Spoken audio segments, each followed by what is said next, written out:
విజయ్ ప్రసాద్ రెడ్డి గారి మరిన్ని video updates కొరకు మా YouTube channel I for God మినిస్ట్రీస్ని సబ్స్క్రైబ్ చేసుకోండి, బెల్ బటన్ క్లిక్ చేయండి. ఆకాశ మహాకాశాలకు సృష్టికర్తమైన మా కన్న తండ్రి, సకల ఆశీర్వాదములకు కారణభూతుడా, సర్వోన్నతుడా, సర్వశక్తిమంతుడా, సర్వాధికారి ప్రభువా, మరి ఒక్కసారి ఈ ప్రాంతంలో ఈ సభల ద్వారా మీ యొక్క జ్ఞాన సంగతులు మీ పిల్లలకు వివరించడానికి, వారి హృదయాలలో మీ మాటలు విత్తడానికి మాకు అవకాశాన్ని దయచేసి ఈరోజు ఈ విధంగా ఇక్కడ మమ్మల్ని అందరినీ సమకూర్చినందుకు హృదయపూర్వకంగా కృతజ్ఞతాస్తుతులు చెల్లించుకొంచున్నాం తండ్రి. దయగలిగిన మా దేవ, మీ సత్యవాక్యమును మీరు వ్రాయించిన మాటలకు అనుకూలముగా, మీరు అనుకున్న విధముగా మా సొంత జ్ఞానంతో ప్రభా దానిని కలిపి చెరపక మీ ఉద్దేశాలను మీ పిల్లలకు ఉన్నవి ఉన్నట్లుగా వివరించడానికి మీ సహాయమును దయచేయండి. మీ ఆత్మ సహాయాన్ని అనుగ్రహించండి. మీ పిల్లలు కేవలం వినువారుగా ఉండి తమను తాము మోసగించుకోకుండా వింటున్నటువంటి మాటల ప్రకారంగా ప్రవర్తించగలిగే ధన్యతను ప్రసాదించమని క్రీస్తు నామములో ఈ ప్రార్థన మనవులు అడిగి వేడుకొనుచున్నాం మా కన్న తండ్రి, ఆమెన్. ప్రియమైన దేవుని ప్రజలారా, ప్రస్తుత పరిస్థితుల్లో, ప్రస్తుత సమాజంలో వాతావరణం అంతా కూడా రాజకీయాల నేపథ్యంలో వేడెక్కిపోయిందన్న సంగతి మీ అందరికీ తెలుసు. ఏ ప్రాంతాన్ని ఎవరు కైవశం చేసుకోవాలి, ఈ రాష్ట్రాన్ని ఎవరు కైవశం చేసుకోవాలి అనే ఆలోచనలో నాయకులు, ప్రజలు తర్జన భర్జన పడుతూ ఉన్నారు. ఇలాంటి సమయంలో సందర్భోచితంగా దేవుడు వ్రాయించినటువంటి చరిత్ర గ్రంథంలో నుండి ఎన్నో విషయాలు నేర్చుకునే అవకాశం మనకు లభించడం అనేది నిజంగా హర్షించదగినటువంటి విషయం. నేను ఎప్పుడు చెప్తూ ఉంటాను, బైబిల్ విషయంలో ఇక్కడితో అయిపోయింది, లేదా ఎవరో ఒకరు దీన్ని పూర్తి చేసేశారు, ఎవరో ఒకరు దీని గురించి చెప్పేశారు, ఇక చెప్పడానికి ఏం లేదు, వినిపించడానికి ఏం లేదు, ఇందులో పలానాయన జ్ఞానవంతుడు, ఇంకా అతన్ని మించి ఇంకెవరు చెప్పలేరు అనే అవకాశాన్ని దేవుడు ఏ మానవుడికి ఎప్పుడు కూడా ఇవ్వలేదు. బైబిల్ అనేది అదొక నిరంతర సాధన, నిరంతరంగా కొనసాగేటువంటి ఒక ప్రక్రియ. ఆ బైబిల్ బోధనా విధానం అనేది ఆ నిరంతర ప్రక్రియలో భాగంగా దేవుని యొక్క వాక్యాన్ని ఆత్మ సహాయంతో విభజించటం, ఉపదేశించటం అనేది ఒక తరంలో ఆగిపోయేది కాదు, ఒక వ్యక్తి దగ్గర ఆగిపోయేది కాదు, ఒక సంఘంతో నిలిచిపోయేది కాదు. భూమి మీద మానవ మనుగడ కొనసాగుతున్నంత కాలం ఈ ప్రక్రియ నిరంతరాయంగా కొనసాగుతూనే ఉంటుంది. అందులో భాగమే ఈ సభలు. ప్రియులరా, ఈరోజు దేశాన్ని స్వతంత్రించుకోవాలని కొన్ని పార్టీలు, ప్రాంతాలని స్వతంత్రించుకోవాలని మరికొన్ని పార్టీలు, తమ తమ ఏరియాను తమ కైవసం చేసుకోవాలని కొందరు వ్యక్తులు ప్రయాసపడుతూ ఉండడం మనం చూస్తున్నాం. అంటే దాని అర్థం ఏంటంటే, కొన్ని పరిధులు ఉన్నటువంటి ప్రాంతాలకు లేదా కొన్ని పరిధులు ఉన్నటువంటి దేశానికి నేను నాయకుడిగా ఉండాలి, నేను నాయకత్వం వహించాలి, ఆ ప్రాంతవాసులందరూ, ఆ దేశవాసులందరూ నా అధికారం క్రింద ఉండాలి, నా నాయకత్వం క్రింద ఉండాలని మనిషిలో ఉన్నటువంటి ఆలోచన వలననే ఇది జరుగుతుంది. వాస్తవానికి సేవ లేదా సేవ చేయాలి, నేనే సేవ చేసేయాలి అని అనుకుంటే ఆ సేవ చాలా విధాలుగా చేయొచ్చు. కానీ మెయిన్ మోటో సేవ కాదు, అధికారం కావాలి. ఈ ప్రాంతం మీద నేను అధికారిని కావాలి, ఈ దేశం మీద నేను అధికారిని కావాలి, నా క్రింద వీళ్ళందరూ ఉండాలి, ఆ కిక్ అనుభవించాలి, ఆ కుర్చీలో కూర్చుంటే వచ్చేటువంటి ఆనందాన్ని నేను అనుభవించాలి. ఆ దర్పం, అది నేను ప్రదర్శించే విధంగా ఆ సంతోషం, ఆ గౌరవం నాకు లభించాలి. ఇవన్నీ కోరుకుంటున్నటువంటి వాళ్ళు ఈరోజు చాలామంది మనకు కనబడతారు. దానికి ముందు పెట్టుకున్న ఒక మామూలు డూప్లికేట్ బోర్డే సేవ, అది ఒరిజినల్ కాదు. కానీ ప్రియులరా, ఈరోజు మనుషులందరూ ఈ భాగం నాది, ఈ భాగం నాది, ఈ భాగం నాకు కావాలి, ఆ భాగం నాకు కావాలి, ఈ భాగాన్ని నేనే వెళ్ళాలి, ఆ భాగాన్ని నేనే వెళ్ళాలి, అది నా క్రింద ఉండాలి, ఇది నా క్రింద ఉండాలని అనుకుని కొట్టుకుని చేస్తున్నారే తప్ప గ్రహించవలసిన ఒక వాస్తవాన్ని మాత్రం గ్రహించలేకపోతున్నారు. ముఖ్యంగా ఇందులో క్రైస్తవులు కూడా చేరడం చాలా బాధాకరం. నేనంటే కొంతమందికి ఆ మధ్యకాలంలో నొప్పి వచ్చింది, కానీ సేవకులు అని చెప్పుకుంటున్న వాళ్ళు కూడా పార్టీలు పెట్టారు, డిపాజిట్లు లేకుండా పోయారు. నేను చెప్పాను, మీకు డిపాజిట్లు కూడా రావురా బాబు అని చెప్పాను. అలాగే జరిగింది. తెలంగాణ అయిపోయింది, ఇప్పుడు మళ్ళీ ఇక్కడ మొదలవుతుంది. ఇక్కడ కూడా వస్తారు, ఇక్కడ కూడా అక్కడక్కడక్కడక్కడ మొదలవుతారు, కానీ అక్కడ డిపాజిట్లు రావు. ముందు మాత్రం దేవుడి నామాన్ని అవమానపరచడానికి నన్ను రాజకీయాల్లో పాల్గొనమని దేవుడే చెప్పాడు, దేవుడే నన్ను పార్టీ పెట్టమన్నాడు, దేవుడే నన్ను పోటీ చేయమన్నాడు, దేవుడే నన్ను ఇక్కడ నిలబడమన్నాడు అని. అంటే దేవుడు నిలబడమంటే ఖచ్చితంగా ఎలక్షన్ కూడా జరగకుండా వచ్చేస్తారు సీటు. అర్థమవుతుందా? నిజంగా దేవుడే నిలబడమన్నాడు అనుకోండి, ఇంక ఎలక్షన్లు ఉండవు, ఏకగ్రీవం అయిపోతాడు అంతే. అర్థమవుతుందా? అలా ఏం ఉండవండి. దేవుడు నిలబడమన్నాడట, డిపాజిట్లు రాలేదట. ఎంత అవమానం దేవునికి ఇది, ఎంత అవమానం అండి. చాలామంది ఇలాగే డిపాజిట్లు రాకుండా గల్లంత అయిపోయారు. సో వీళ్ళ ఉద్దేశం ఏంటంటే, ఒక ప్రాంతం మీద నాకు అధికారం కావాలి, ఇది ఒక దేశం మీద నాకు అధికారం కావాలి అని అనుకుంటున్నారు. కానీ ప్రియులారా, గ్రహించవలసిన విషయం ఏంటంటే, మనం ఏ మట్టి మీద అయితే అధికారం కావాలని కోరుకుంటున్నామో ఆ మట్టిలో రవ్వంతైనా కూడా మనం సృష్టించింది కాదు. అర్థమవుతుందా? భూమియు దాని మీదనున్న సమస్తమును నావే అన్నాడు ఒక ఆయన. అమెరికా మొత్తం నాదే, లేదా ఇండియా మొత్తం నాదే, ఆస్ట్రేలియా మొత్తం నాదే, ఈ నియోజకవర్గం మొత్తం నాదే, ఈ ఆంధ్ర మొత్తం నాదే, తెలంగాణ మొత్తం నాదే అని నాయకులు అనుకోవచ్చు.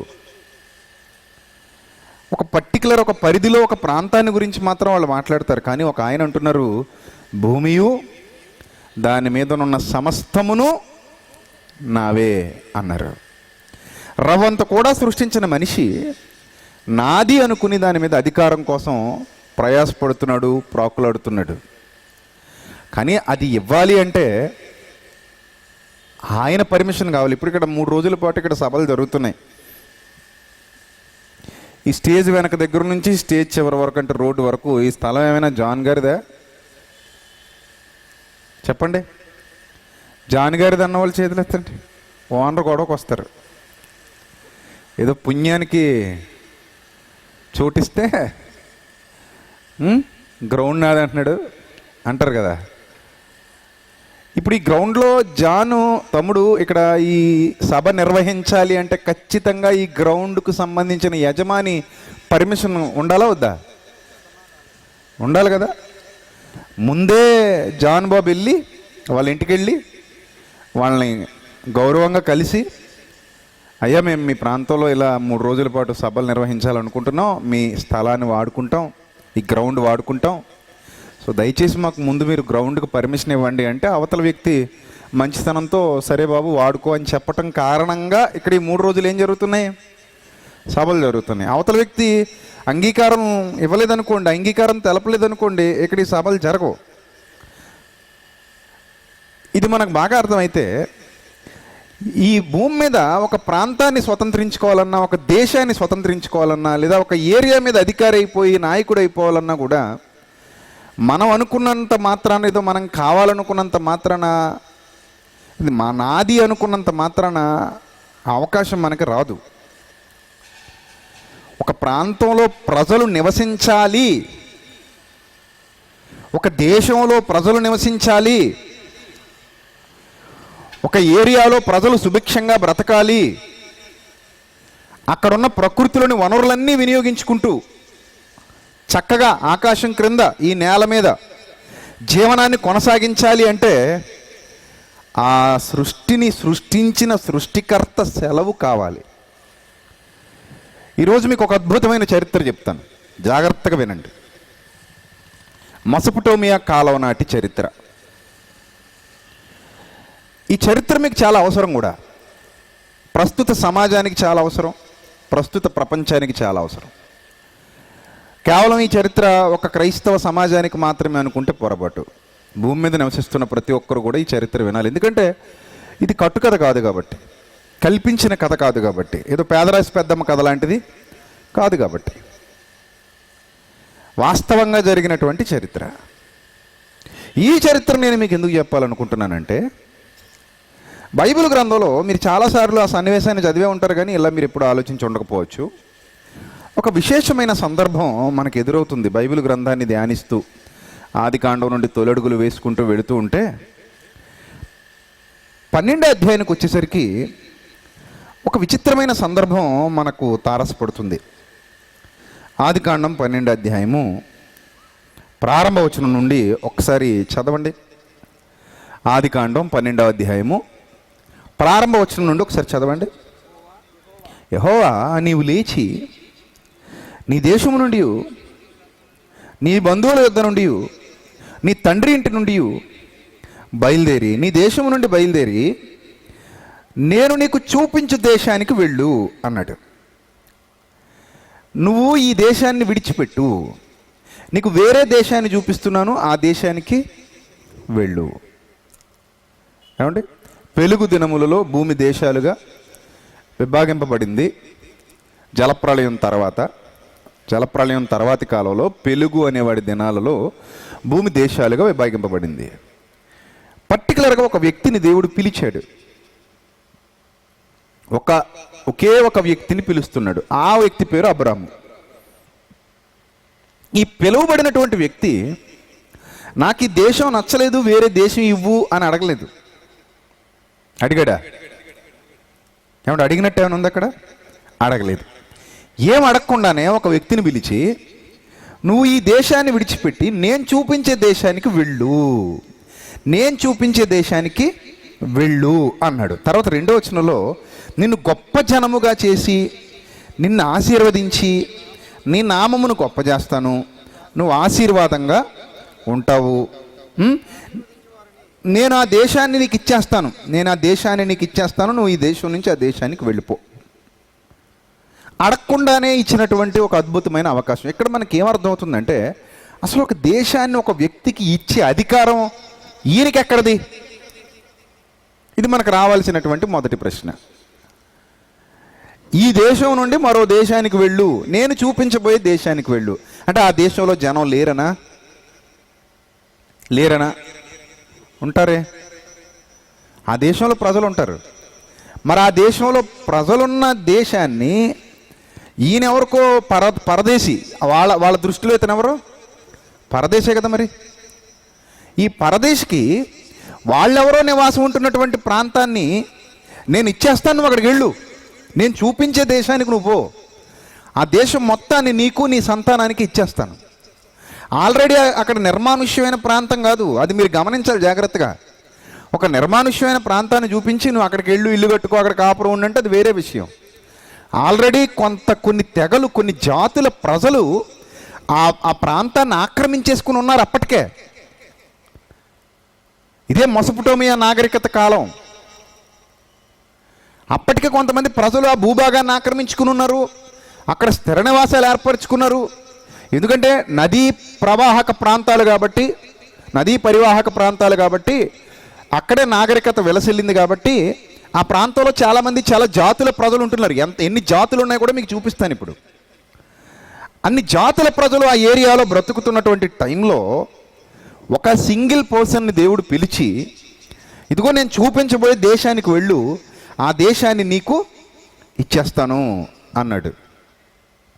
దేశాన్ని ఇచ్చేసే అధికారం మానవులదా దేవుడిదా అంటే, ఇక్కడ ఈ ప్రపంచం మొత్తానికి దేవుడు ఒక అద్భుతమైన పాఠాన్ని నేర్పిస్తున్నాడు. ఆ పాఠం ఏంటంటే, ఒక దేశం మీద అధికారం ఎప్పుడు మానవులది కాదు అని. అవసరం అనుకుంటే దేవుడు ఒక దేశాన్ని ఖాళీ చేయించేయగలుగుతాడు, ఆ దేశాన్ని ఖాళీ చేయించేసి వేరే వాడికి ఇచ్చేయగలుగుతాడు. మనం ఎవరింట్లోనే అద్దుకుంటున్నాం అనుకోండి, అద్దిల్లు మన చేత ఖాళీ చేయించేయడం ఏమైనా కష్టమా వాళ్ళకి? నువ్వు ఎంత మొండోడు అయినా కానీ అవసరమైతే లీగల్గా అయినా ఎదుర్కొని నేనేం చేయొచ్చు, ఖాళీ చేయించవచ్చు. ఎందుకంటే ఇల్లు ఎవరిది? నీది కాదు, వాళ్ళది. వాళ్ళ ఇంట్లో నువ్వు అద్దెకుంటున్నావు, రెంట్కుంటున్నావు నువ్వు. సో నువ్వు రెంట్కుండేవాడు కాబట్టి, ఓనర్ వేరే ఆయన కాబట్టి, ఆ ఓనర్ తలుచుకుంటే నేను అవసరమైతే బయటికి గెంటేయగలడు. నేను ఇందులోనే ఉంటాను, నన్ను ఎవడో కదపడానికి వీలు లేదని నువ్వు చెప్పడానికి సరిపోవు. ఎందుకంటే ఆ ఇంటిని నిర్మించింది కానీ ఆ స్థలం మీద అధికారివి కానీ నువ్వు కాదు, పత్రాలు నీ పేరు మీద ఉండవు. ఇక్కడ ఈ అధికారం ఈయనకి ఎలా వచ్చింది? దేశాన్ని ఖాళీ చేసేసి ఎవడికో ఇచ్చేసే అధికారం ఈయనకెక్కడిది అని ఎవడైనా ప్రశ్నిస్తే దానికి ఆయన అంటారు, అరే నాయన, ఈ సమస్తానికి సృష్టికర్తను నేనే. ఆకాశములు నా చేతి పనులు, భూమి నా చేతి పని, సమస్తానికి సృష్టికర్తను నేనే, సమస్తమును నడిపించుచున్నవాడను నేనే. నేను దీన్ని ఎవరికి రెంట్కి ఇవ్వలేదు, ఉత్తినే ఇచ్చాను. ఉత్తినే ఇచ్చినోడికి ఇంకెంత అధికారం ఉంటుందో తెలుసా? రెంట్కి ఇచ్చినోడికైనా అది తీసుకుంటున్నావు కదా అనొచ్చు, ఆ రైట్ ఉండొచ్చు మనకి. అది తీసుకోవట్లేదా అనొచ్చు. కానీ ఉత్తినే ఇచ్చినోడిని అలా అనగలవా? ఉత్తినే ఉంటున్నావు అనుకోండి, ఎవరింట్లో అయినా అన్నికి మనుగు ఉండాలి, అంతే కదా మరి. ఎందుకంటే వితౌట్ రెంట్ రెంట్ చెల్లించట్లేదు, మనం ఉత్తినే ఉంటున్నాం. నీళ్ళు ఫ్రీ, గ్యాస్ ఫ్రీ, కూరగాయలు ఫ్రీ. ఇప్పుడు ఇంకా దారుణం, ఇంకా మరి బియ్యం ఫ్రీ అనుకోండి, వర్షం ఫ్రీ, సూర్యుడు ఫ్రీ. సో దేవుడు ఒక దేశాన్ని ఖాళీ చేయించి వీళ్ళకి ఇచ్చేస్తున్నాడు. 13వ అధ్యాయంలో కూడా చూద్దాం. ఆదికాండం 13వ అధ్యాయము 13వ వచనం నుంచి జాగ్రత్తగా చూద్దాం ప్రియులారా. ఆదికాండం 13వ అధ్యాయము 13వ వచనం నుంచి జాగ్రత్తగా చూడాలి. సొదొమ మనుష్యులు దుష్టులను, యెహోవా దృష్టికి బహు పాపులునై ఉండిరి. లోతు అబ్రామును విడిచిపోయిన తర్వాత యెహోవా మరలా అబ్రాముతో మాట్లాడుతూ, ఇదిగో నీ కన్నులెత్తి నువ్వు ఎక్కడైతే ఉన్నావో ఆ ప్లేస్లో నుంచి ఉత్తరం వైపు చూడు, దక్షిణ వైపు చూడు, తూర్పు వైపు చూడు, పడమర వైపు చూడు. ఎందుకంటే ఆ 4 దిక్కుల నేను ఎందుకు చూడమని చెప్తున్నానంటే, నువ్వు ఎంత దూరం అయితే చూడగలుగుతున్నావో, 4 దిక్కుల నువ్వు ఎంత దూరం అయితే నీ కన్నులు చూడగలుగుతున్నాయో, అలా నువ్వు చూస్తున్నటువంటి ఈ దేశం అంతటిని నీకును నీ సంతానమునకును సదాకాలము ఇచ్చెదను అన్నాడు.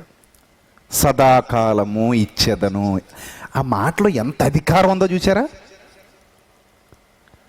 సదాకాలము ఇచ్చెదను, ఎంత అధికారం ఉందో చూసారండి ఆ మాటలో. ఏ పార్టీ నాయకుడైనా, ఏ నియోజకవర్గానికి పోటీ చేస్తున్న ఎమ్మెల్యేతో అయినా, ఈ నియోజకవర్గాన్ని నీకును నీ సంతానమునకును సదాకాలము ఇచ్చెదను అనగలడా? అనమనండి చూద్దాం.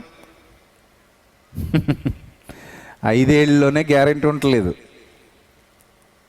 5 ఏళ్ల ప్రభుత్వాలకి ఏముండట్లేదు, గ్యారంటీ లేవు.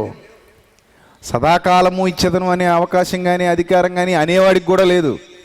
ఎందుకంటే వాడి కాలం ఎప్పుడు ముగిసిపోద్దో వాడికి తెలియదు కాబట్టి. ఇప్పుడు నేనున్నాను, నేను ఇస్తాను అనే రైట్ మనిషికి లేదండి. ఎందుకంటే మన కాలం ఎప్పుడు ముగిసిపోద్దో మనకు తెలీదు. ఈ రాత్రికి పోవాలంటే పోవచ్చు, ఎలక్షన్ అవ్వకుండా పోవాలంటే పోవచ్చు, రిజల్ట్స్ రాకుండా పోవాలంటే పోవచ్చు, రిజల్ట్స్ వచ్చాక ప్రమాణ స్వీకారం అవ్వకుండా పోవాలన్నా పోవచ్చు, ప్రమాణ స్వీకారం అయిన వెంటనే పీఠం మీద కూర్చోకుండా పోవాలన్నా పోవచ్చు. ఎప్పుడు ఎలా మనిషి ఎగిరిపోతాడో మనిషికే తెలీదు. ఇక్కడ రాజుకో రకం ఆయుష్, బేదకో రకం ఆయుష్ అని ఉండదు. ఎవడ ఆయుష్ ఎప్పుడు ముగిసిపోద్దో ఎవడికి తెలీదు. కాబట్టి ఇక్కడ సందర్భాన్ని జాగ్రత్తగా గమనిస్తే ఆ మాటలో ఉన్న అధికారం చూడండి, ఎంత అధికారంతో ఉందో ఆ మాట. నీకును నీ సంతానమునకును సదాకాలం ఇచ్చేదను. ఆ మాట అనాలి అంటే దేవుడే అనాలి, మానవుడు అనలేడు. మానవుడు అనలేడండి, మానవుడు వల్ల కాదు అనడానికి.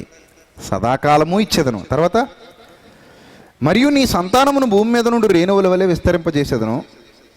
ఎట్లనగా ఒకడు భూమి మీద నుండి రేణువులను లెక్కింపగలిగిన ఎడల నీ సంతానమును కూడా లెక్కింపవచ్చు.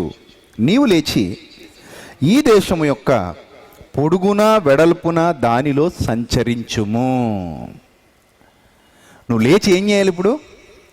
పొడుగున వెడల్పున, ఈ పొడుగున వెడల్పున నేను నీకు చూపించేటువంటి దేశంలో సంచరించు. నువ్వు సంచరించి చూడు, అది నీకు ఇచ్చేదనని అబ్రాముతో చెప్పాను. ఒక విషయాన్ని మీరు గమనిస్తే, అబ్రాము ఏ ప్రాంతంలో అయితే నిలబడి చూస్తున్నాడో, ఆ తూర్పు, ఉత్తరం, దక్షిణం, పడమర 4 వైపులు చూస్తున్నాడు. అక్కడ ఒక విషయం మీరు గమనించాలి, తాను చూస్తున్న 4 వైపులు ఖాళీగా ఉన్నాయనుకుంటే మాత్రం శుద్ధ పొరపాటు. ఖాళీగా లేవు. అతడికి ఏ దేశాన్ని అయితే దేవుడు చూపిస్తున్నాడో, ఏ దేశం అయితే నలుదిక్కులా చూడమంటున్నాడో, ఆ నలుదిక్కులా ఉన్న దేశం ప్రజలతో కిక్కిరిసిపోయి ఉందండి. అనేక రకాలైన జాతుల ప్రజలు ఆ ప్రాంతాల్లో నివాసం ఉంటున్నారు. ఆల్రెడీ పాతుకుపోయి ఉన్నారు. రిజిస్ట్రేషన్లు కూడా అయిపోయినాయి. అర్థమైందా? రిజిస్ట్రేషన్లు అయిపోయినాయి, దస్తావేజులు కూడా ఉంటాయి ఈయన బీరువాలో. పంపకాలు కూడా అయిపోతుంటాయి. ఇది నా కొడుక్కి, ఇదేమో నా కూతురికి, అదేమో అల్లుడికి, ఇదేమో మనవడికి. పంపకాలు అయిపోతాయి, రిజిస్ట్రేషన్ అయిపోతుంది, అమ్మకాలు అయిపోతుంటాయి, కొనుగోళ్ళు అయిపోతుంటాయి. ఏరియా నాది, ఏరియా నాది, మొత్తం అంతా కూడా ఆక్రమిత ప్రాంతాలు. అవన్నీ కూడా అనేక జాతులు ఆక్రమించుకున్నటువంటి దేశం అది. ఆ దేశాన్ని ఒక సామాన్య మానవుడికి చూపించి, నీదే మొత్తం, ఆ పొడవు వెడల్పు కూడా సంచరించి చూసుకో, మొత్తం నీకు నీ దేశాన్ని, ఈ దేశాన్ని నీ పిల్లలకి ఇవ్వబోతున్నాను, నీ సంతానానికి ఇవ్వబోతున్నానని ఒక సామాన్యుడికి దేవుడు వాగ్దానం చేశాడు.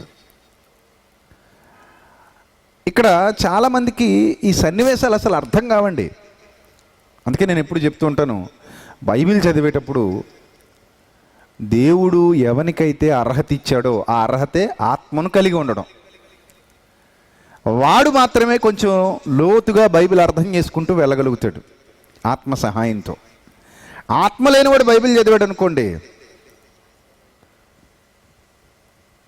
ఏం అర్థం కాదు.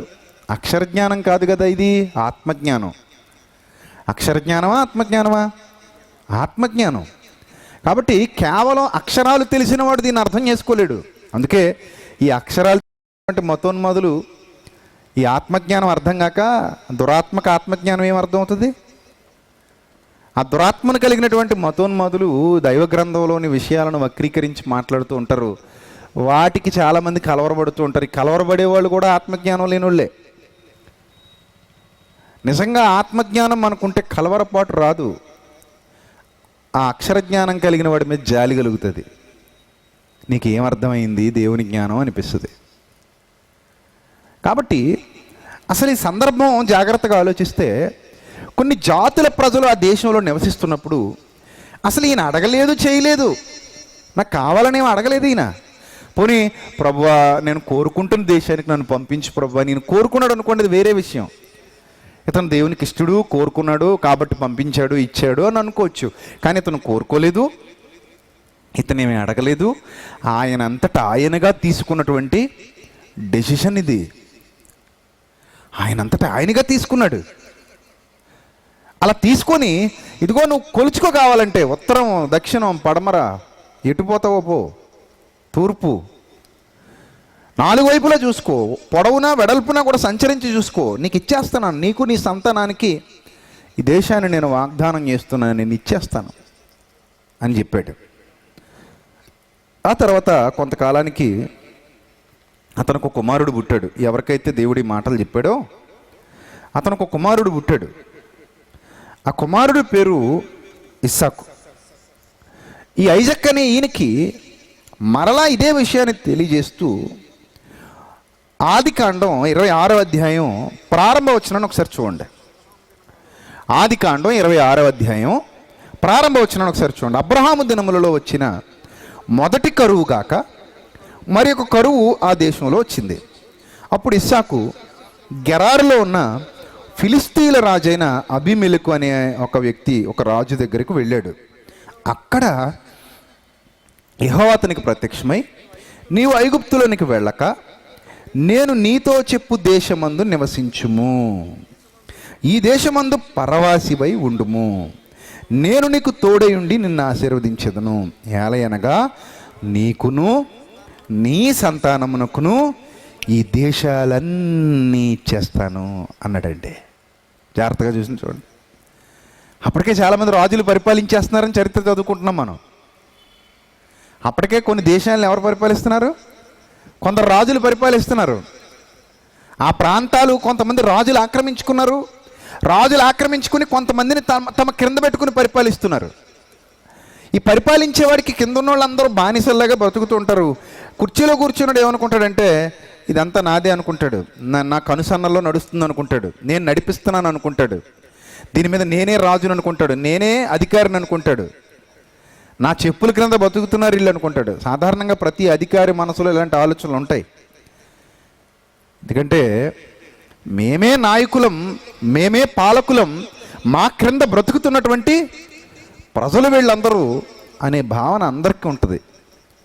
సాధారణంగా ఇస్సాకుతో దేవుడి మాటలు చెప్పే సమయానికి ఆ ఫిలిస్తీన్ రాజైన అబీమెలెకు అనేవాడు కూడా అలాగే అనుకుంటుంటాడు కదా, నేను వీళ్ళందరికీ రాజుని, ఈ దేశం మీద అధికారిని నేనే, ఈ ప్రాంతం మీద అధికారిని నేనే, వీళ్ళందరూ నా క్రింద బతుకుతున్నారు, నా చెప్పు చేతల్లో ఉన్నారు, నా అధీనంలో ఉన్నారు, నా చలవ వీళ్ళందరూ బ్రతుకుతున్నారంటే నా దయ,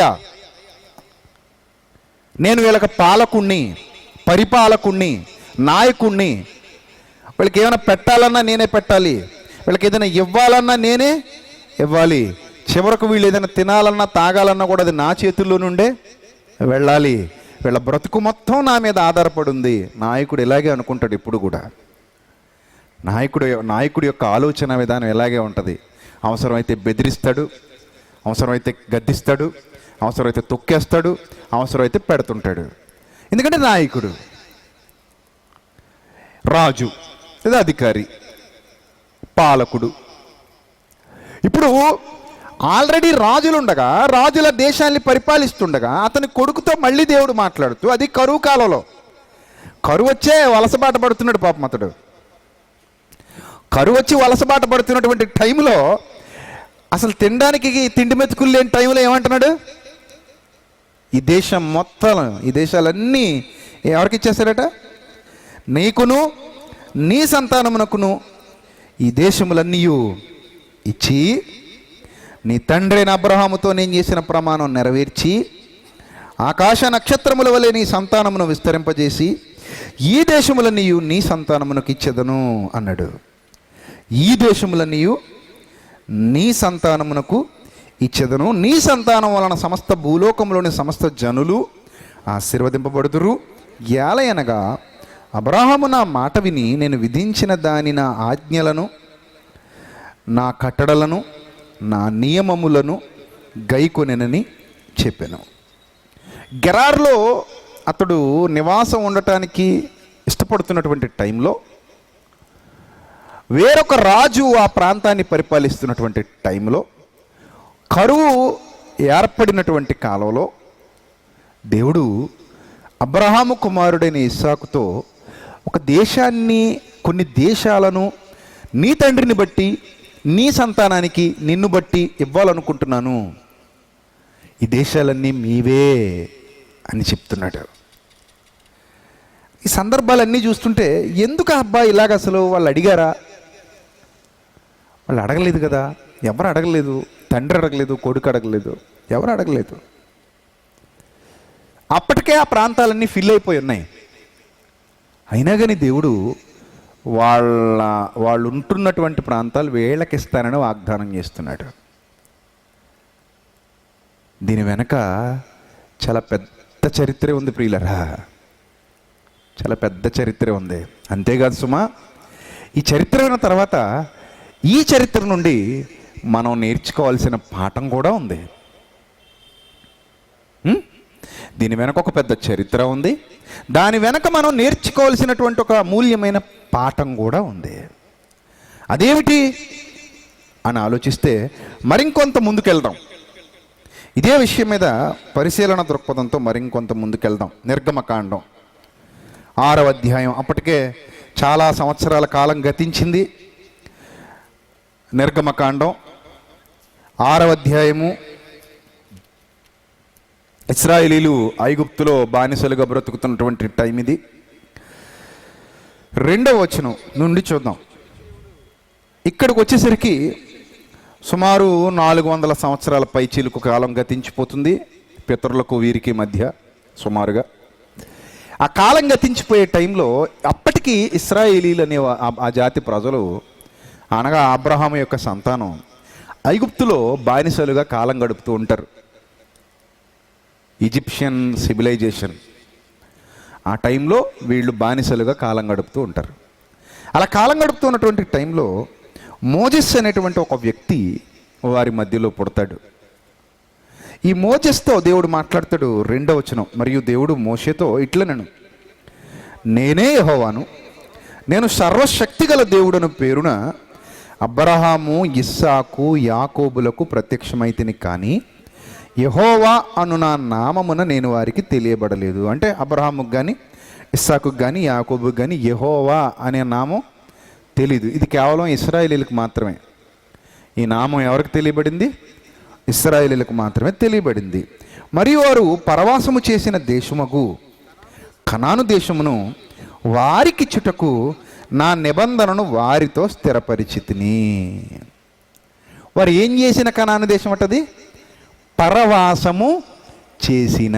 ఈ మాట కూడా మీరు అండర్లైన్ చేసుకోండి. అబ్రహాముకు కానీ ఇస్సాకుకు కానీ యాకోబుకు కానీ దేవుడు ఆ దేశాన్ని ఇవ్వలేదు. జస్ట్ ఏం చేశాడు? వాగ్దానం చేశాడు. వాళ్ళ తర్వాత ఇంకా 100 సంవత్సరాలు గడిచిపోయాయి. ఇప్పుడు ఏమవుతుంది? ఆల్రెడీ వాళ్ళ టైంలోనే అక్కడ రాజుల పరిపాలన జరుగుతుంది. ప్రజలు అప్పటికే పాతుకుపోయి ఉన్నారు.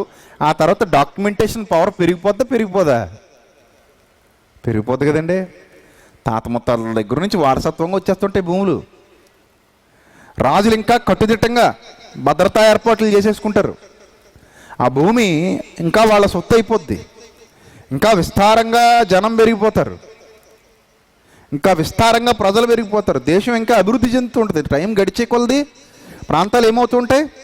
అభివృద్ధి చెందుతూ ఉంటాయి. సో ఆ విధంగా దేశంలో జనం పెరిగిపోతూ వస్తున్నారు. సంవత్సరాలు గడిచిపోయే. కానీ విచిత్రం ఏమంటే అక్కడ ఏ మొదటి వ్యక్తి అయితే ఉన్నాడో అబ్రాహాముకు కానీ, 2వ వ్యక్తి ఉన్న ఇస్సాకు కానీ, 3వ వ్యక్తిగా కనబడుతున్న యాకోబుకు కానీ ఎవరికి కూడా ఆ దేశం ఇవ్వలేదు. వాళ్ళు అందులో మాత్రం ఎలా ఉన్నారట? పరవాసులుగానే ఉన్నారు. కానీ ఇక్కడికి వచ్చాక మోషేతో అంటున్నాడు ఆయన, పరవాసులుగా వాళ్ళు ఉన్నారు. ఆ కనాను దేశమును వారికి ఇచ్చుటకు నా నిబంధనను వారితో స్థిరపరిచాను. ఐగుప్తీయులు దాసత్వానికి లోపరిచి ఉన్న ఇశ్రాయేలీలు మూలుగును విని నా నిబంధనను నేను జ్ఞాపకం చేసుకున్నాను. వీళ్ళ పిల్లలకి ఇస్తానని చెప్పాను కదా, సో దాన్ని నేను జ్ఞాపకం చేసుకున్నాను. కాబట్టి నీవు ఇశ్రాయేలులతో ఎలా చెప్పు, నేనే యెహోవాను, నేను ఐగుప్తీయులు మోయించు బరువుల క్రింద నుండి మిమ్మల్ని వెలుపలికి రప్పించి వారి దాసత్వంలో నుండి మిమ్మల్ని విడిపించి నా బాహువు చాపి గొప్ప తీర్పులు తీర్చి మిమ్మల్ని విడిపించి మిమ్మును నాకు ప్రజలుగా చేర్చుకుని మీకు దేవుడినై ఉందును. మిమ్మును నాకు ప్రజలుగా చేర్చుకుని మీకు దేవుడినై ఉందును. ఆ మాట అండర్లైన్ చేసుకోండి. తర్వాత అప్పుడు ఐగుప్తీయులు బరువు క్రింద నుండి మిమ్మల్ని వెలుపలికి రప్పించిన మీ దేవుడైన యెహోవాను నేనే అని మీరు తెలుసుకుందరు. నేను అబ్రహాము, ఇస్సాకు, యాకోబులకి ఇస్తానని చెయ్యి ఎత్తి ప్రమాణం చేసిన దేశములోనికి మిమ్మల్ని రప్పించి దాని మీకు స్వాస్థ్యముగా ఇచ్చెదను. చూసారా? అబ్రహాముకి, ఇస్సాకుకి, యాకోబుకి కేవలం వాగ్దానం మాత్రం చేశాడు. ఏమని? ఈ దేశాలు మీ సంతానానికి స్వాస్థ్యంగా ఇచ్చేస్తాను. సో మీరు మాత్రం అక్కడ పరవాసులుగానే ఉండాలి. అయితే నేను యెహోవానని చెప్పుమనగా మోసే ఇశ్రాయేలు దగ్గరికి వెళ్ళి అలాగే చెప్పాడట. అయితే వారు మనోవ్యాకులమును బట్టి, కఠిన దాసత్వాన్ని బట్టి మోసే మాట ఆ టైంలో వినలేకపోయారు. ప్రియులారా, మీరు గమనించండి. దేవుడు ఒక దేశాన్ని ఇస్తానని వాగ్దానం చేస్తున్నాడు. దేశాన్ని ఇస్తానని వాగ్దానం చేసిన టైం నుంచి 100 సంవత్సరాలు గడుస్తూ వచ్చాయి. అప్పటికింకా దేశాల్లో రాజులు, ప్రజలు, అన్యజనాంగాలు ఇంకా బాగా విస్తృతంగా పెరిగిపోయాయి. అలా పెరిగిపోయినటువంటి టైంలో వీళ్ళేమో ఐగుప్తులో పరవాసులుగా కాలం గడుపుతున్నారు. అలా కాలం గడుపుతున్నటువంటి వేళ్ల దగ్గరికి మరలా మోజెస్ అనేటువంటి మరొక సేవకుడిని పంపించాడు. పంపించి ఆ గత కాలంలో నేను చేసినటువంటి నిబంధన ఒకటి ఉంది, ఆ నిబంధనను నేను జ్ఞాపకం చేసుకుంటున్నాను. సో మీకు నేను ఈ దేశాన్ని ఇచ్చేయాలనుకుంటున్నాను, మీరు ఈ దేశాన్ని తీసేసుకోండి, నేను చూపించబో దేశానికి మీరు ఇప్పుడు వెళ్ళిపోండి. మీ ప్రయాణం ముగిసిపోయిన తర్వాత ఆ దేశాన్ని మీరేం చేస్తారు, స్వతంత్రించుకుంటారు. రైట్. ఈ స్వతంత్రించుకొనక మునుపు ఒక చిన్న లాజిక్ మాట్లాడుతున్నాడు. చూడండి, సంఖ్యాకాండం 33వ అధ్యాయం. సంఖ్యాకాండం 33వ అధ్యాయం 51వ వచనం నుంచి చూద్దాం. సంఖ్యాకాండం 33వ అధ్యాయము 51. యెహోవా మోషేకు ఇలాగు సెలవిచ్చెను, నీవు ఇశ్రాయేలీయులతో ఇట్లనము. సంఖ్యాకాండం 33:51. మీరు యొర్దానును దాటి కనాను దేశమును చేరిన తర్వాత ఆ దేశ నివాసులందరినీ మీ ఎదుట నుండి వెళ్ళగొట్టి, మీ ఎదుట నుండి వారిని ఏం చేయాలి ఇప్పుడు, వెళ్ళగొట్టి వారి సమస్త ప్రతిమలను నాశనము చేసి వారి పోత విగ్రహములన్నిటిని నశింపచేసి వారి ఉన్నత స్థలములన్నిటినీ పాడు చేసి ఆ దేశమును స్వాధీనపరుచుకుని దానిలో నివసింపవలను. ఏలయనగా దాని స్వాధీనపరుచుకున్నట్లు ఆ దేశాన్ని మీకు ఇచ్చేశాను. ఇది చూసినప్పుడు చాలామంది మతోన్మాదులు అంటారు, చూసారా యెహోవా దేవుడు ఎంత క్రూరుడో, వాళ్ళనందరినీ వెళ్ళగొట్టేశాట, ఆ దేశాన్ని ఎవరికో ఇంకో జాతి వాళ్ళకి ఇచ్చేశాడట, అక్కడ ఉన్న వాటిని అన్నిటిని పగలగొట్టమన్నాడట, అవన్నీ పాడు చేయమన్నాడట అంటున్నారు. ఇక్కడ ఆలోచించవలసిన విషయం ఏంటంటే, ఆయన ఉచితంగా ఉండమని ఇచ్చిన ప్రాంతాన్ని ఖాళీ చేయించేసి మరొకరికి ఇస్తున్నాడు. విషయం అది. నా ఇంటిని నేను ఎవరికో ఇచ్చాను ఉచితంగా ఉండమని, వాడిని ఖాళీ చేయించేసి ఇమ్మీడియట్గా ఇంకోటికి ఇచ్చేస్తున్నాను అంటే ఏం జరుగుంటే అక్కడ నేను నా ఇల్లు ఖాళీ చేయించి ఇంకోటికి ఇస్తాను? కామన్ సెన్స్ కదా ఇది, అంతేనా? అంతేగాని ఈడెంత క్రూరుడో చూశారండి, చక్కగా కాపురం ఉంటున్న వాళ్ళు ఖాళీ చేయించేసాడండి, ఖాళీ చేయించేసి వాళ్ళ వస్తువులన్నీ బయటపడించేసాడండి, వాళ్ళ వస్తువులన్నీ బయటపడించేసి వాళ్ళని వెళ్ళగొట్టేసి వీళ్ళు ఎవరికో ఇచ్చేసాడండి దేశాన్ని, వీడు ఎంత క్రూరుడండి అని ఎవరన్నా నన్ను అన్నారు అనుకోండి, అప్పుడు ఏమంటారో తెలుసా? తెలివైనడు ఏమంటాడో తెలుసా? వాడి ఇల్లు వాడి ఇష్టం, నువ్వెవడే మాట్లాడడానికి? అవతలోడు ఏం చేశాడు? లేకపోతే ఇంట్లోంచి ఎందుకు పంపించేస్తాడు? ఇన్నాళ్ళు ఉంచాడు కదా, ఇన్నాళ్ళు ఉంచాడు, మరి ఇన్నాళ్ళు ఉంచినోడు ఎందుకు పంపించేస్తున్నాడు? అతని ఇల్లు అయ్యా అది, నీదిగా నాది గానినా? నువ్వు నేను కట్టావా చెప్పు. లేదు, మరి అతని ఇంట్లోంచి అతను బయటికి పంపించేస్తుంటే నీ ఇంట్లోంచి నేను పంపించేసినట్టు ఫీల్ అయిపోతావేంటి కదా? అంతే కదా, అవును కదా.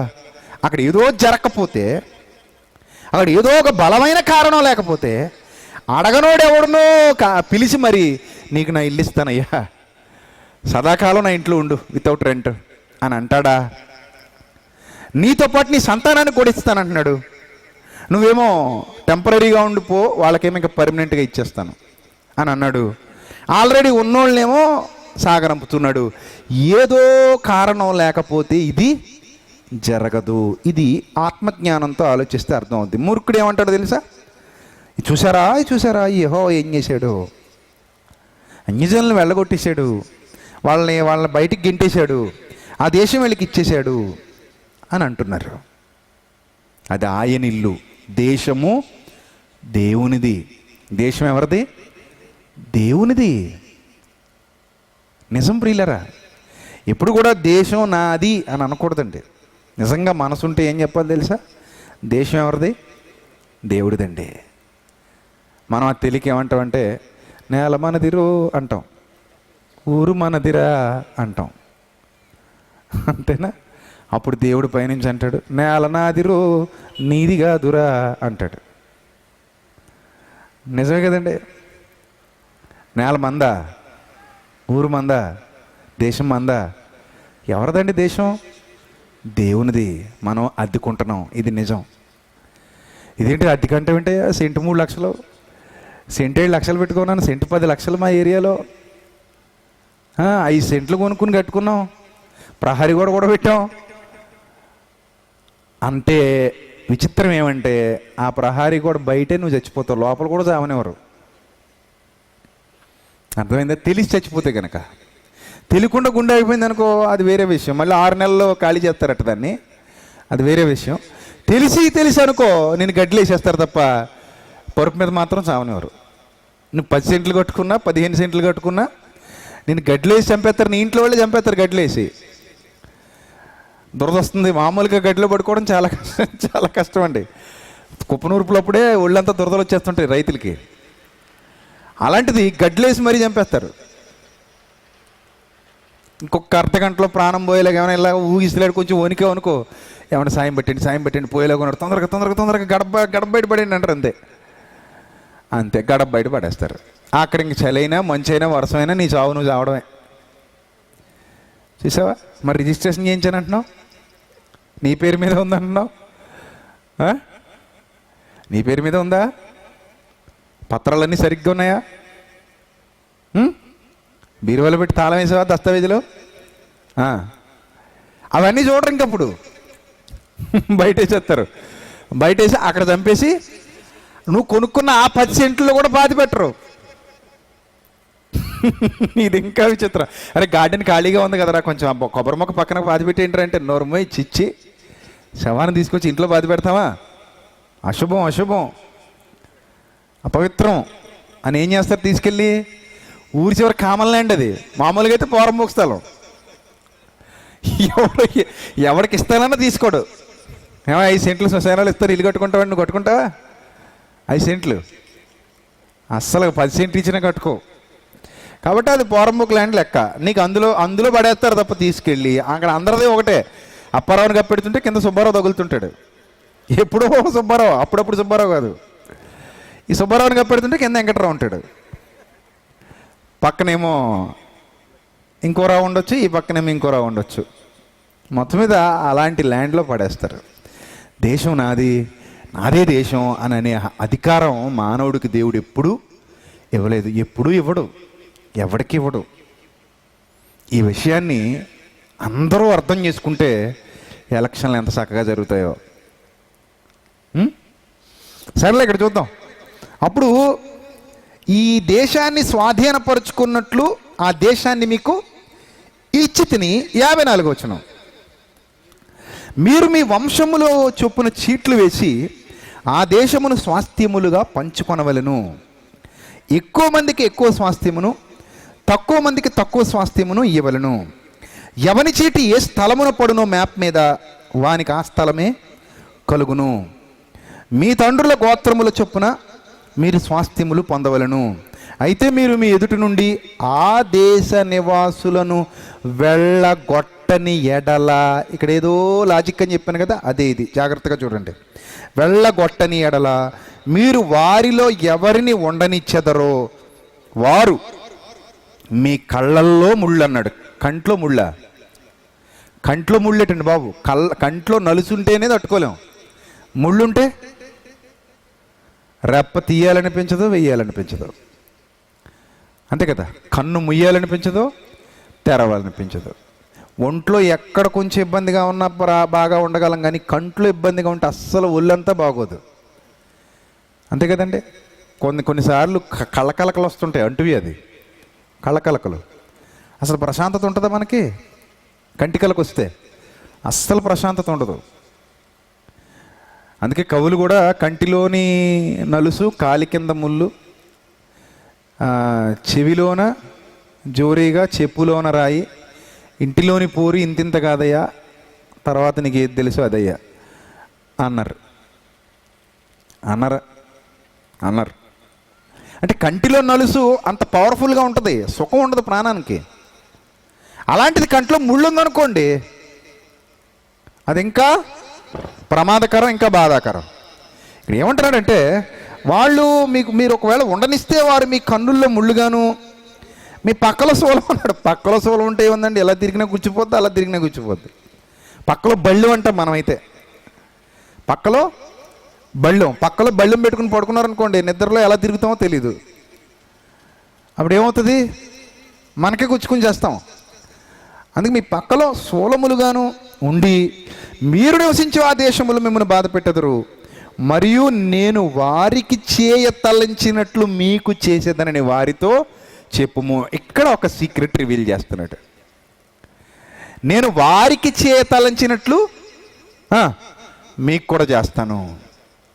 అంటే వారికి అలా ఎందుకు చేయతలంచాడు అంటే, వాళ్ళని అన్నాళ్ళు ఉండనిచ్చాడంటే వాళ్ళు నిజంగా ఆయనకు అనుకూలంగా ఉంటే ఆ దేశంలో వాళ్ళనే ఉండనిచ్చేవాడన్నమాట.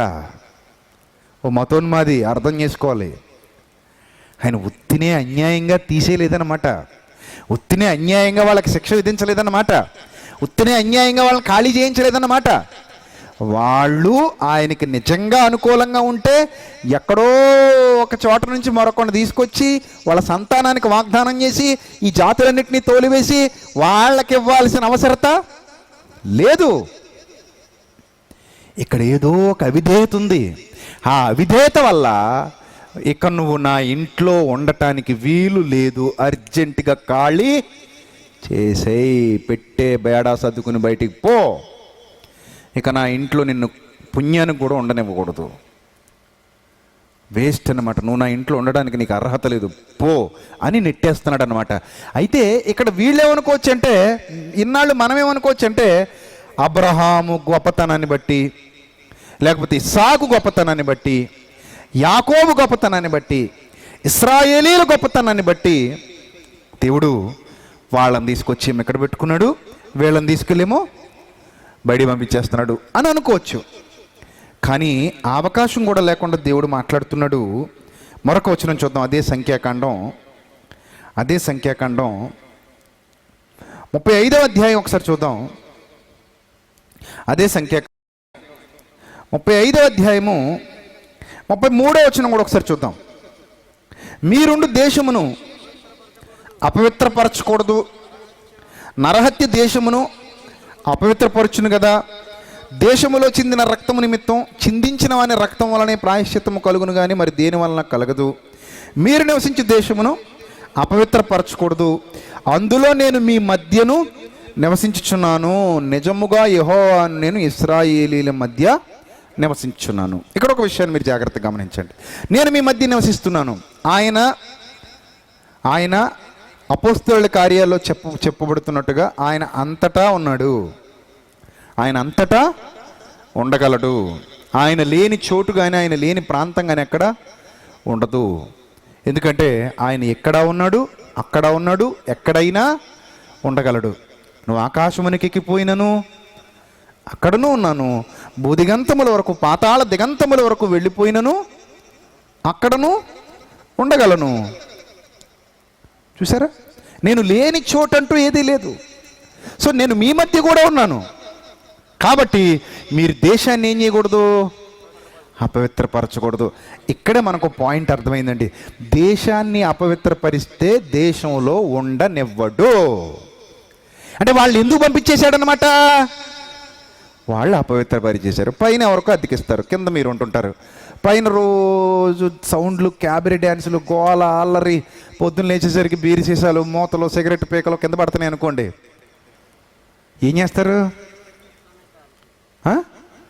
పైకి వెళ్ళి ఏమండి ఒక నెల రోజుల్లో ఖాళీ చేయండి అంటారా? అనరు. కొంచెం కోపం ఎక్కువ అనుకోండి, మీకు పెట్లు ఈదులకు వచ్చేస్తాయి.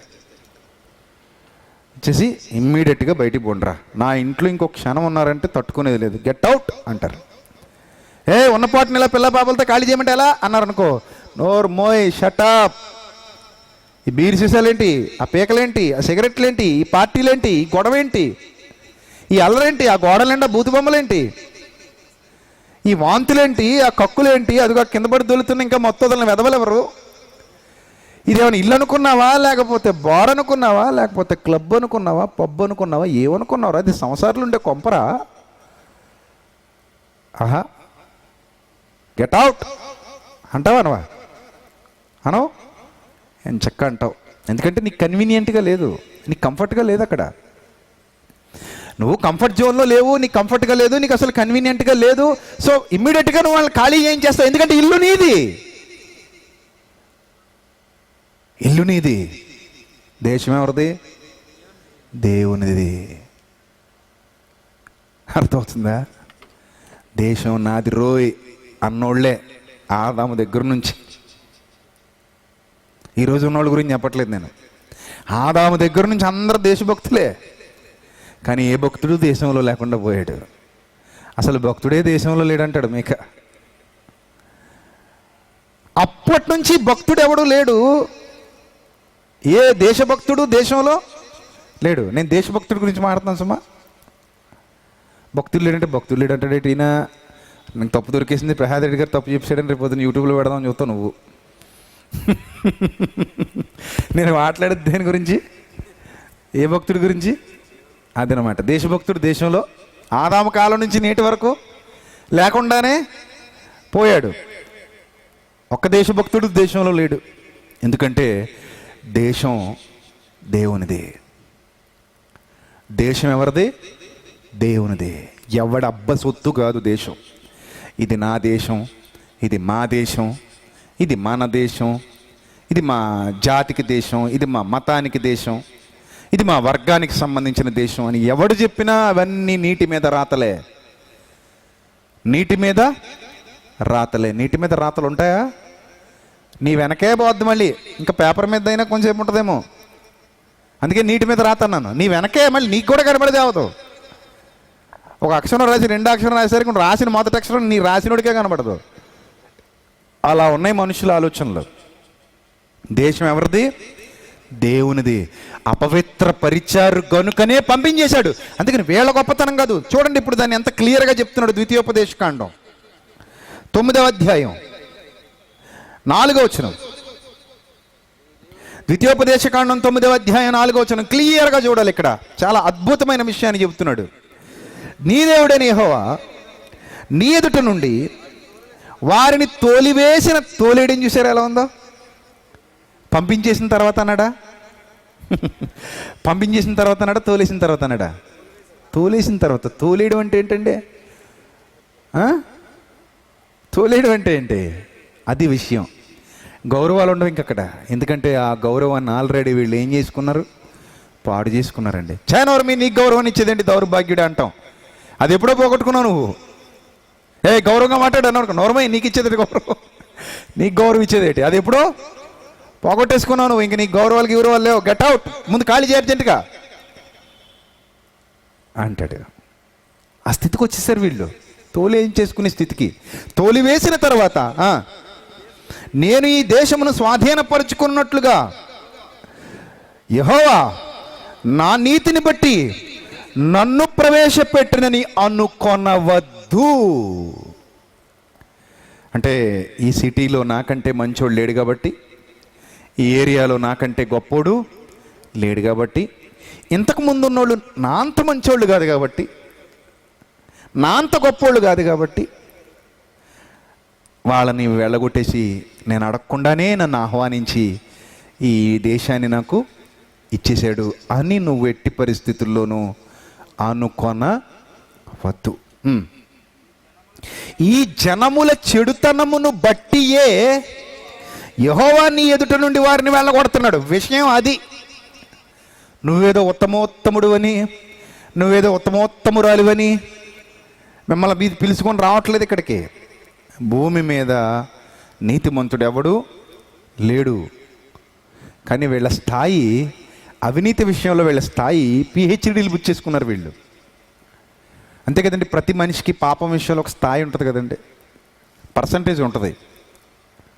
అలానే అసలు 0%లో ఉన్నాడు ఎవడు ఉండడు. అందరికీ ఎంతో కొంత ఉంటుంది. లేనోడు ఎవడు లేడండి. అందరూ నీతిమంతుడు లేడు, ఒక్కడును లేడు. ప్రతి మానవుడు పాపము చేసినవాడే, పాపము చేత పట్టబడినవాడే. పాపి పాపినే విమర్శిస్తాడు. అది విచిత్రం. ఈ భూమి మీద ఎప్పుడు చూడండి, పాపి మరో పాపిని ఏమంటాడు? పాప అంటాడు. దిగంబరి మరో దిగంబరిని ఏమంటాడు? దిగంబర అంటాడు. అది విషయం. దిగంబరి తన దిగంబరత్వాన్ని కప్పుకొని నువ్వు దిగంబరి వండు. పాపి తన పాపాన్ని విడిచిపెట్టి నువ్వు పాపి వండు. పాపి పాపిని ఏమంటాడు? పాపి అంటాడు. చూసారా? ఇక్కడ అసలు ఎందుకు వాళ్ళని వెళ్ళగొట్టాడు అంటే నువ్వేదో ఉత్తముడు అని, నువ్వేదో ఉత్తమురాలు అని కాదు సుమా. నీకు ఈ స్థితి కలిగిందంటే అందరికంటే నేనేదో గొప్పోని కాబట్టి నేను ఎలా ఉన్నాను, అందరికంటే నేనేదో ఉన్నతమైనోడిని కాబట్టి నేను ఈ స్థితిలో నిలబడగలిగాను అనుకుంటే అది నీ అవివేకం సుమా. ఈ జనముల చెడుతనమును బట్టియే యెహోవా నీ ఎదుట నుండి వారిని వెళ్ళగొట్టుచున్నాడు. నీవు వారి దేశమునకు వచ్చి దాని స్వాధీనపరుచుకున్నటకు నీ నీతి అయినను నీ హృదయ యథార్థత అయినను హేతువు కాదు. అదేమీ లేదు. ఈ జనముల చెడుతనమును బట్టియే యెహోవా నీ పితరులైన అబ్రహాము, ఇస్సాకు, యాకోబులతో ప్రమాణం చేసిన మాటను స్థాపించుటకై నీ దేవుడైన యెహోవా వారిని నీ ఎదుట నుండి వెళ్ళగొట్టుచున్నాడు. వాళ్ళని వెళ్ళగొట్టడానికి కారణం మీ గొప్పతనం కాదు, వాళ్ళ చెడుతనం. వాళ్ళలో గనక చెడుతనమే లేకపోయిండుంటే అసలు నేను మీ పితరులకు వాగ్దానం చేయాల్సిన అవసరతే లేదు. వీళ్ళు సరిపోయేవారు నాకు, వీళ్ళు సరిపోయేవారు నాకు. చూసారా దేవుని ప్రేమ ఎక్కడ ఏ విధంగా ఉందో మీకు అర్థం కావాలి. అన్యజనుల్ని దేవుడు తృణీకరించాడు, వీళ్ళకు మాత్రమే అవకాశం ఇచ్చాడు అని కూడా నిజంగా మన అజ్ఞానం. అది వాళ్ళ పరిస్థితి బాగాలేదు కాబట్టి వీళ్ళకి అవకాశం వచ్చింది. అంటే గుడ్డి కంటే మెల్లనయం అన్నట్టు అంతే.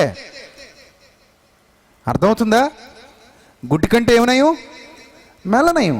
కనీసం ఇది కొంచెమైనా అల్లైనా చూడగలుగుతుంది. ఇది మొత్తానికి ఈ టైపు. అందుకని అన్నమాట. అంతేగాని దేవుడు అన్యజనుల్ని వదిలేయడమో, అన్యజనుల్ని చిన్న చూపు చూడటమో, అన్యజనుల్ని వ్యర్థంగా చూడటమో కాదు. ఆయన ప్రణాళిక అది కాదు. ప్రారంభంలో వీళ్ళ చెడుతనం భయంకరంగా ఉంది. ఇంకా ద్వితీయోపదేశకాండం మొత్తం చదువుతుంటే వాళ్ళు ఎంత నీచులో, వాళ్ళు ఎంత భయంకరులో మనకి చాలా క్లియర్గా చెప్తాడు. తొలి సంతానాన్ని అగ్నిగుండంలో పడేసేవారు వాళ్ళు. దేవతకి ఇచ్చేవారనమాట అగ్నికి. అంత నీచులు. గర్భఫలమే ఎవరిచ్చి బహుమానం? ఆయన ఇచ్చి బహుమానం. వీళ్ళు ఏం చేసేవారు? ఆ ఫలాన్ని తీసుకెళ్ళి మంటల్లో పడేసేవారు. అంత నీచులు అనమాట వాళ్ళు. ఇలాంటి నీచాతి నీచమైన కార్యాలు ఎన్నో వాళ్ళు చేసేవారు. ఇవన్నీ ద్వితీయోపదేశకాండంలో ఉన్నాయి. సో చెప్తున్నాడు చూడండి, ఏమంటాడంటే, మీరు లోబడనొల్లని వారు కనుక ఈ మంచి దేశమును స్వాధీనపరుచుకున్నట్లు నీ దేవుడైన యెహోవా నీ నీతిని బట్టి నీకు ఇయ్యడని నీవు తెలుసుకొనవలెను. చూసారా? అదేవిధంగా అదే ద్వితీయోపదేశకాండం 8వ అధ్యాయము, అదే ద్వితీయోపదేశకాండం 8వ అధ్యాయము 17వ వచనం నుంచి చూద్దాం. అయితే మీరు మా సామర్థ్యము, మా బాహుబలము, ఇంత భాగ్యము మాకు కలుగజేసినని అనుకుందరేమో. మనం కూడా అలాగే అనుకుంటాం కదండి. ఇలా అంటాం. ఏంటది? నా కష్టం. అసలు కష్టం చేయాలంటే ఏం కావాలో తెలుసా? కామన్ పాయింట్ ఒకటి చెప్పనా? కష్టం చేయాలంటే మనకి ఏం కావాలో తెలుసా? ఆరోగ్యం కావాలి. ఆరోగ్యం అంటే ఏంటో తెలుసా? అవయవాలన్నీ చక్కగా పనిచేయడం. అసలు అవయవాలన్నీ చక్కగా ఎలా పనిచేయగలిగాయి? దేవుని దయ ఉండడాన్ని బట్టి. దేవుడి దయ లేదనుకోండి, అవయవాలు ఆగిపోతాయండి. అవయవాలు ఆగిపోతేనే అనారోగ్యం అంటారండి. అనారోగ్యం వస్తే చెమట ఉండదండి, బెడ్ రెస్టే. బెడ్ రెస్ట్ వచ్చిందనుకోండి, ఉన్నాయి కరుగుతాయి తప్ప కొత్తవి చేరవు. ఉన్నాయి ఏమవుతాయి? తాకట్లకి వెళ్తాయి. తాకట్ల తర్వాత అమ్మకాలకు వెళ్తాయి. అమ్మకాల తర్వాత నువ్వు మట్టిలోకి వెళ్తావు. దేవుని దయ ఉండబట్టే నువ్వు ఏ స్థితిలో ఉన్నా సరే, రేపు పొద్దున్న ఎలక్షన్ అయిన తర్వాత గెలిచినప్పుడు చూడండి ఎలా ఉంటుందో. డప్పులు కొడుతుంటారు, జబ్బులు ఎత్తుంటారు.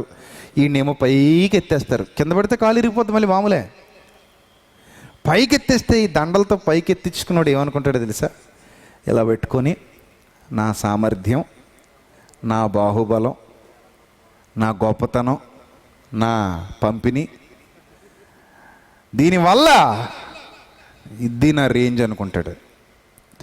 కానీ పైనుంచి ఆయన చూస్తుంటాడు, ఏమిరా నీ రేంజ్? నీలాంటి వాళ్ళని ఎంతమంది చూడలేదురా. మట్టి అలాగే ఉందిరా. మట్టి మీద మీ బొమ్మలు మారుతున్నాయి అంతే. ప్రతి బొమ్మ ఇలాగే విర్రవీగుతుంది. ఎన్ని బొమ్మలు చూడలేదు, ఎన్ని బొమ్మలు మళ్ళీ మట్టిలో కలిపేయలేదు. ఆ బొమ్మల్లో నువ్వు బొమ్మవి 5 ఏళ్ళు ఊరేగుతావు, పనికి మళ్ళీ ఊరేగింపు. ఆ తర్వాత మళ్ళీ నువ్వు ఎక్కడికి? మట్టికే. ఏమి రాని విర్రవీగుతున్న ఈ దుష్టత్వం అనుకుంటాడు ఆయనేమో. అదే చెప్తున్నాడు, నీ సామర్థ్యం కానీ, నీ బాహుబలం కానీ ఇంత భాగ్యం నీకు కలుగు చేసిందని అనుకుంటావేమో. కాగా నీ దేవుడైన యెహోవాను జ్ఞాపకము చేసుకొనవలెను. ఎలయనగా తాను నీ పుత్రులతో ప్రమాణము చేసినట్లు తన నిబంధనను నేటి వలె స్థాపింపవలనని మీరు భాగ్యము సంపాదించుకున్నటకై మీకు సామర్థ్యము కలుగజేయవాడు ఆయనే. సూపర్ వర్డ్ అండి ఇది. మీకు సామర్థ్యం కలుగజేయవాడు ఎవరు? ఆయనే. నువ్వు విమానం ఎక్కి విమానం దిగావంటే నీ గొప్పతనం అనుకుంటావు నువ్వు. మరి మొన్న ఇథియోపియాలో కూలిపోయిన విమానం మాట ఏంటంటే చెప్పలేవు. విమానం ఎక్కాను, విమానం దిగాను అనుకుంటున్నాం. అసలు విమానం ఎగిరింది, విమానం దిగింది అంటే ఎవరి దయో తెలుసా? దేవుడి దయ. నిజమండి, నేను విమానం ఎక్కిన ప్రతిసారి అదే అనుకుంటాను. ఇంత ఎత్తులో ఉన్నాను కదా నేను, కింద చూస్తుంటే ఏం కనబట్టలేదు. ఒకవేళ ఏదైనా జరగరాని జరిగితే అసలు ఏరుకోవడానికి ఎముకలు కూడా ఉండవు మనకి. నిజమే కదండి, ఏరుకోవడానికి ఎముకలు కూడా దొరకవండి. అందులో ఏ సేమ ఎవరిదో కూడా తెలియదు, అది విచిత్రం. ఈ చెయ్యి మావాడిదే, ఆ కాలు మీ వాడిదే అంటే మావాడి చెయ్యి మీ వాడి కాలు కలిసిపోయా అంటారు కూడాను. ఏరుకునేటప్పుడు దొరకవు. పక్కపక్కన కూర్చున్నాం అనుకోండి, అవయవాలు కలిసిపోతాయి. పైనుంచి కింద కొడితే పులుసులకు ఏముండవు అన్నాడు, అలాగైపోతాయి పరిస్థితులు. అప్పుడు అనిపిస్తుంది, తండ్రి నీ దయ లేకపోతే ఇక్కడ ఏంటి పరిస్థితి.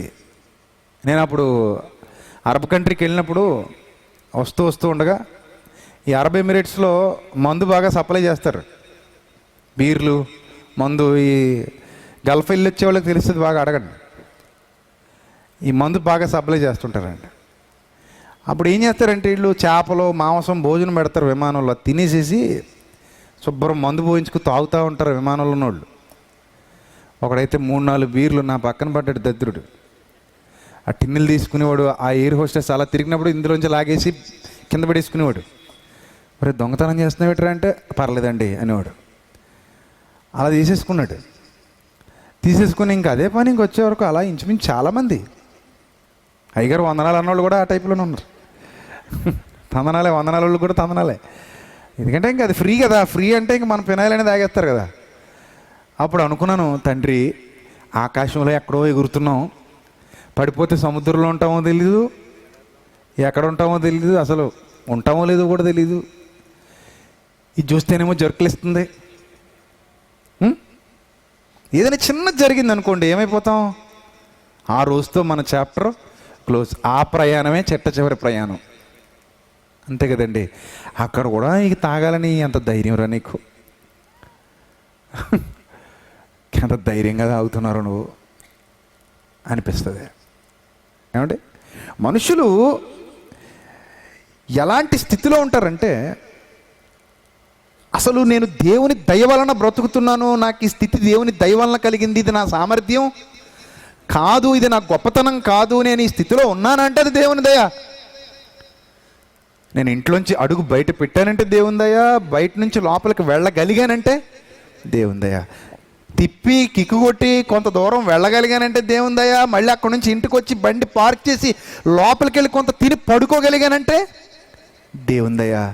రోడ్డు మీద ఎంతమంది టైం అయిపోయి వెళ్ళిపోతున్నారో, ఎంతమంది రక్తం ఈ తారు రోడ్లు తాగేస్తున్నాయో, ఎంతమంది జీవితాలు అర్ధాంతరంగా ముగిసిపోతున్నాయో, దేవుని దయ అని అనుకునేవాడు ఒక్కడును లేడు. అలా అనుకునేవాడు ఎవడు ఉండడండి.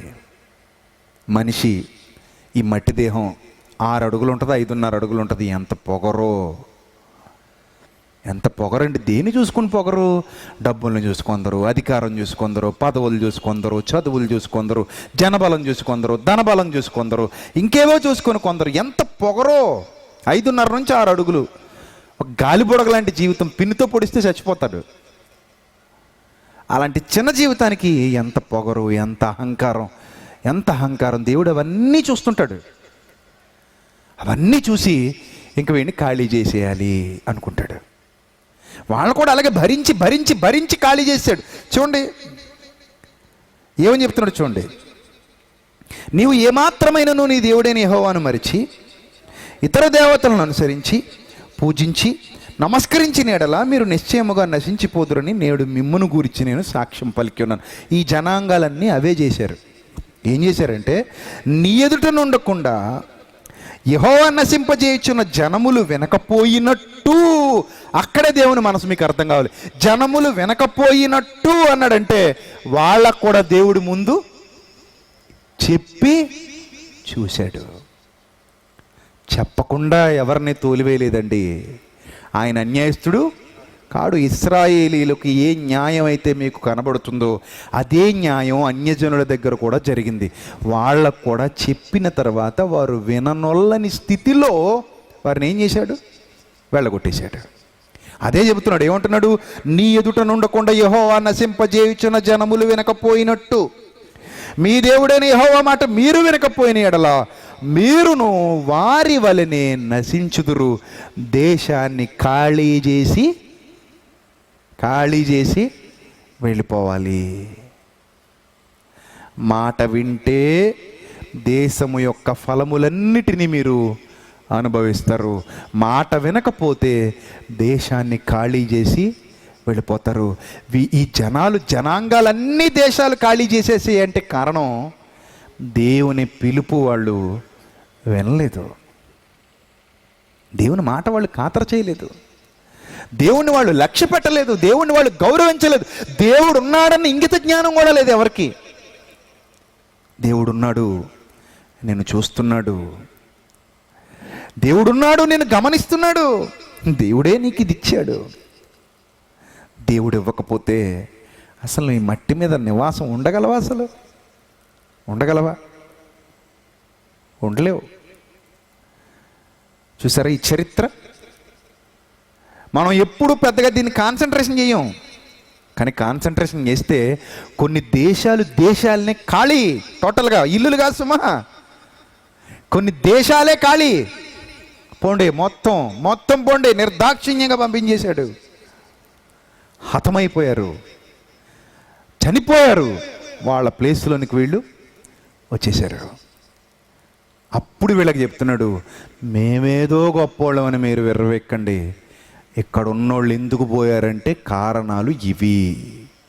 ఒకవేళ మీరు కూడా అదే స్థితిలో ఉంటే మీకు కూడా అదే తీర్పు వర్తిస్తుంది. మిమ్మల్ని కూడా అలాగే తీసేసి ఆ ప్లేస్లోనికి ఇంకొకరిని తీసుకుని రాగలిగే సామర్థ్యం మీ తండ్రికి ఉంది. కాబట్టి ప్రియులరా, దేశం నరులది కాదు, దేవునిది. దేవుడు దేశాన్ని నరులకు ఇచ్చి ఉన్నాడు. ఇది కరెక్ట్ వర్డ్. అర్థమవుతుందా? అర్థమైందా? అందరికి అర్థమైందా? ఎంతమందికి అర్థమైంది? చాలామందికి అర్థమైంది కదా. సరే, ప్రార్థన చేసుకుందాం, రేపు మాట్లాడుకుందాం. మీకు బాగా అర్థమైపోతుంది కదా. అందుకు క్రీస్తునందు మమ్మల్ని అధికముగా ప్రేమించిన మా కన్న తండ్రి, సర్వకృపానిధి అయిన మా దేవ, ఇప్పటి వరకు విలువైన జ్ఞాన సంగతులు మీ పిల్లలకు, మాకు, మా అందరికీ మీ మాటల ద్వారా వినిపించినందుకు స్తోత్రం తండ్రి. ప్రభువా, ఎంత విలువైన జ్ఞానవాక్కులు తండ్రి. మా ప్రస్తుత పరిస్థితిని కూడా మాకు తెలియజేసే విధంగా మీరు మీ గ్రంథాన్ని వ్రాయించారు. మాకు బుద్ధి కలుగుటకై ఎన్నో సంగతులు మాకు విశదీకరించారు తండ్రి.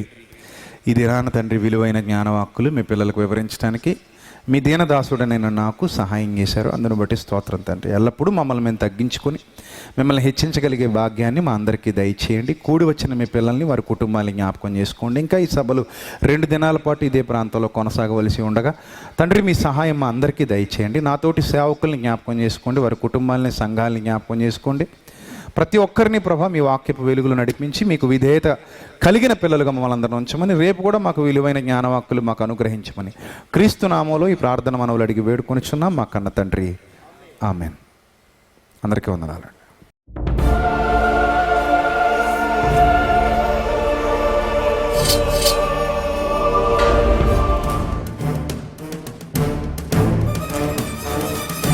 ఆది నీవే, అంతం నీవే, ప్రభవం నీవే, ప్రళయం నీవే, అల్ఫయు నీవే, ఓమెఘయు నీవే, విలయం నీవే, స్థిర నిలయం నీవే.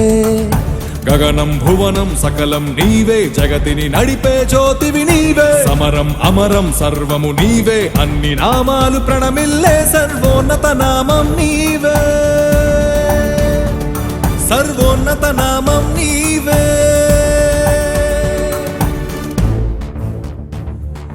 సర్వలోక న్యాయాధిపతి, సర్వలోక న్యాయాధిపతి, సర్వలోక న్యాయాధిపతి, సర్వలోక న్యాయాధిపతి. సర్వలోక న్యాయాధిపతి వాకిట నిలిచియున్నాడు. జనములందరికి ఫలమిచ్చుటకు తీర్పు తీర్చబోతున్నాడు. సర్వలోక న్యాయాధిపతి వాకిట నిలిచియున్నాడు. జనములందరికి ఫలమిచ్చుటకు తీర్పు తీర్చబోతున్నాడు. వేల దూతలతో బూరధ్వనులతో మేఘమండలము పైన యూదా గోత్రపు కదమ సింహముతో కదలి వస్తుంది సేన. క్రీస్తు న్యాయపీఠం ఎదుట ప్రత్యక్షం కావాలందరూ. క్రీస్తు న్యాయపీఠం ఎదుట ప్రత్యక్షం కావాలందరూ.